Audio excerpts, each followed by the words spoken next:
د یو خصوصي موبایل کمپنۍ د نوې څانګې پرانیسته.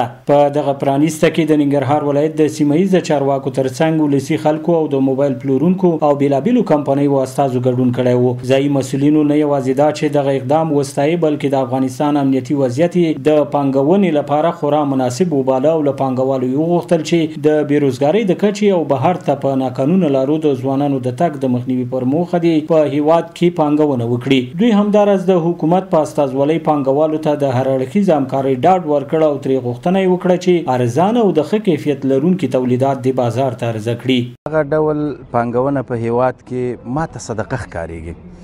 زموږ دا ځوانان چې له هیواده وځي او روان دي، علت یې همدغه دی چې دلته پانګونه نشته ده.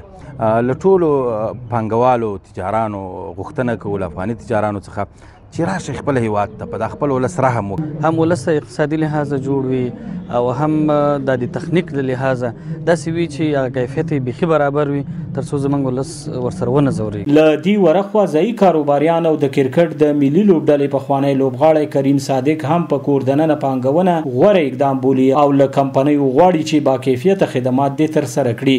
ټول نه مهم شی دا ده چې موږ هیوادوال اکثریت نیم نه زیات ډېر د غربت سره لاس او ګریوان دي.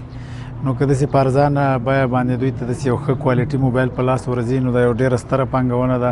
باید کوشش وشي ټولې کمپنیانې برانډونه خاص کر وطن برانډ باید دا کوشش وکړي چې ریټونه یې ښه کړي او ښه ریټونه یې تر څو خلک وکولی شي دا واخلي.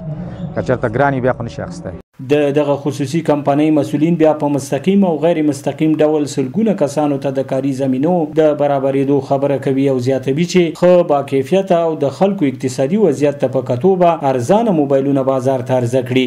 اعلی کیفیت لري انشاءالله، ارزانه بیه به وي، پرزې به هم پیدا کیږي. مستقیم ډول او غیر مستقیم ډول تر 400-500 کسانو پورې به موږ سره کار کوي. وطن موبایل څو ملکونو انجینرانو کار کړی پکې چې یو ځانګړی کیفیت یې جوړ کړی او دا مو جامعې ته تقدیم کړه.